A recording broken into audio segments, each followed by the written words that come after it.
We have a little surprise planned for today. Are the two people all set in opposite studios, Ray? Mm-hmm. Mrs. Worley and her brother, Mr. Worley, whom they haven't seen. They haven't seen each other for 67 years. And we've flown Mrs. Worley here, and Mr. Worley lives right here in New York. He took a bus to get here. We have them in separate studios, and we think that they're going to really have a big surprise in store for them, thanks to us. Why don't you talk to Mrs. Worley first? All right. Well, would you bring in Mrs. Worley, please? Come on in, my dear. Come on, step lively, lady, will you? Oh, wait, she's 87 years old. Well, I don't care, Bob. We only have 25 minutes. Let's be kind to her. Right over Come here. on, lady, step along. Come on, Mother, right over here. Scott. Sit down, if you will. You are Miss Tabitha Worley, is that right? Tabitha. Tabitha Worley. A lot of people make that mistake. And where do you make your home, Miss Worley? I live in Bondurant, Wyoming. That's a wonderful country out there, I know. Yes. And you are 87 years young, is that right? That's right. And you were flown here by Bob and Ray. And do you have any idea why you're here in this studio today? I don't have the remotest idea why I'm here. Is there anyone... Speak up, lady, please. Oh, she's speaking up, Ray. Don't... Great Scott. Do you have anybody that you would particularly like to see after... let's say a great number of years, someone you used to know? No, I don't suppose. Anybody in your family, Miss Worley, that you particularly... My family, let's see. No. No, it's been so long since I've seen any of them anyway. I don't suppose I'd know them if I fell over them anyway. Do you remember your brother, Frank? Sure. How long is it since you saw him?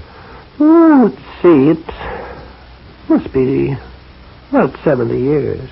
70 years. We thought it was only 66, but it's 70. It's 70. Well, we have a little surprise arranged for you, Miss Worley. We like to do this now and then with the excess cash that we have from our expense account. And I wonder if you'd open the door over there and bring in our next guest. All right, come on, will you, pal? Step along. Now, Mr. Frank Worley is facing his sister, Tabitha, for the first time in 66 years. Let's hear what they have to say. Well, what'd you want me here for?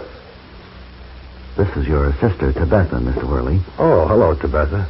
Hello, Frank. All right, now will you go over and sit down in our studio audience, please? Knowing that we've made two people happier.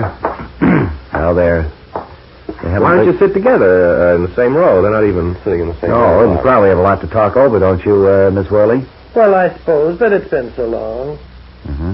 Mr. Worley, you have anything to say to your No. sister? No, you've changed. Uh-huh. Well, I know that we've... You mind if I sit in another row? No, you can sit anywhere you want. Where do you live now, Tabitha? Bondurant, Wyoming. And so as they exchange anecdotes of days gone by... Wait a minute, I'd better get out of here. I have an appointment. I have to have my teeth fixed. Would you mind if I run along? No, you go ahead. All right, and so we have rejoined the Worleys, and we know that we've added a little bit of human kindness. Is that why you threw me here? Yes, you can go back any time now. Well, I might as well run along home now. There's probably a plane leaving. Bye. Goodbye, Miss Worley. Isn't that heartwarming? It certainly is. It did something to me.